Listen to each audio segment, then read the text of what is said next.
Assalamualaikum warahmatullahi wabarakatuh. Selamat sore teman-teman semuanya. Pada kuliah psikologi abnormal sore ini, kita akan membahas tentang dissociative disorder.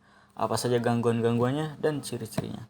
Baiklah, saya dan tim yaitu ada saya sendiri, Ruli Alamsyah, yang akan mengguide jalannya presentasi sore kali ini, dan tim saya ada Siska Dian Anggraini, Cahya Purnama Putri, dan Misbah. Baiklah teman-teman, langsung saja kita masuk ke pembahasan yang pertama. Apa sih itu dissociative disorder dan siapa yang memperkenalkannya? Oke, yang memperkenalkan gangguan ini adalah seorang neurolog asal Prancis yaitu Pierre Janet. Dan disosiasi sendiri yang berarti pemisahan. Gangguan disosiatif merupakan satu kelompok kondisi yang meliputi gangguan pada fungsi terintegrasi yang secara normal ada pada diri seseorang, yaitu yang pertama fungsi kesadaran, memori, identitas, atau persepsi. Jika dilihat secara dramatis, orang-orang pada gangguan ini adalah orang-orang yang tidak dapat mengingat siapa diri mereka atau dari mana mereka berasal, dan orang yang memiliki dua atau lebih identitas atau kepribadian yang jelas berbeda yang secara bergantian mengambil alih kontrol perilaku mereka. Dan gangguan disosiatif ini sendiri terbagi menjadi 4 gangguan. Yang pertama ada amnesia disosiatif, lalu fugu disosiatif yang mana adalah subtype dari amnesia. Selanjutnya ada gangguan identitas disosiatif, dan yang terakhir yaitu gangguan depersonalisasi. Baiklah teman-teman, kita masuk ke gangguan yang pertama, yaitu gangguan amnesia. Amnesia itu sendiri terbagi menjadi dua, amnesia retrograde dan amnesia anterograde. Di slide yang sudah tertera singkatnya seperti apa? Yang membedakan adalah retrograde itu ketidakmampuan mengingat apa yang sudah terjadi, singkatnya. Dan anterograde itu ketidakmampuan menerima atau mempertahankan informasi-informasi yang baru. Dan pembahasan kita adalah amnesia retrograde, which is yang pertama tadi. Poinnya adalah satu-satunya tipe memori yang terpengaruh adalah episodik atau berkaitan dengan kejadian yang dialami atau kejadian personal yang dialami.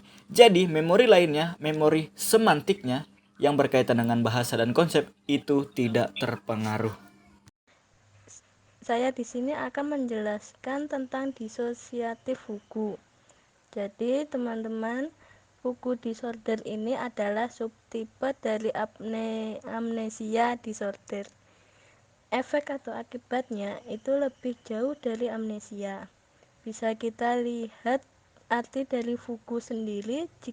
Jika menurut bahasa Latin itu berarti melarikan diri, dan dalam bahasa Prancis itu artinya terbang. Yang terjadi di sini adalah seseorang tidak hanya amnesia untuk semua aspek masa lalunya, tetapi juga pergi dari lingkungan rumahnya.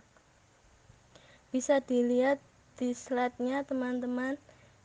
Jadi efek atau output dari fugu disorder ini adalah yang bersangkutan tiba-tiba meninggalkan rumah, mempunyai identitas baru, pekerjaan baru, bahkan kepribadian baru.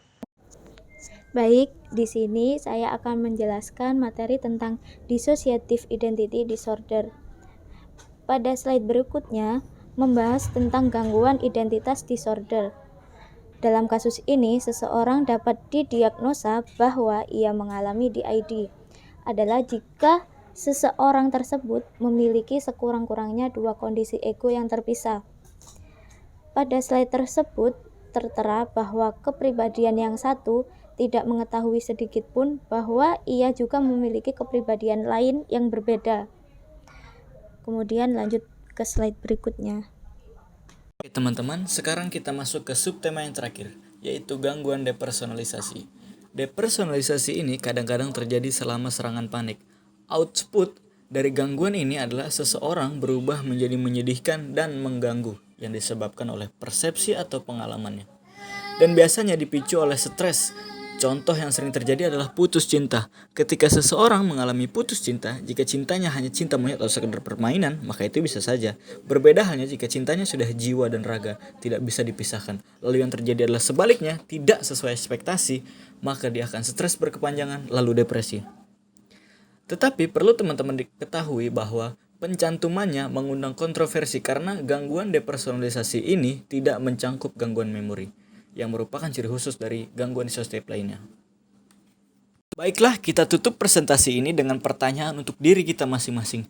Bisakah kita memiliki kepedulian kepada orang-orang yang mengalami gangguan-gangguan tersebut, setidaknya dengan tidak meremehkan bahkan mencaci orang-orang dengan gangguan tersebut?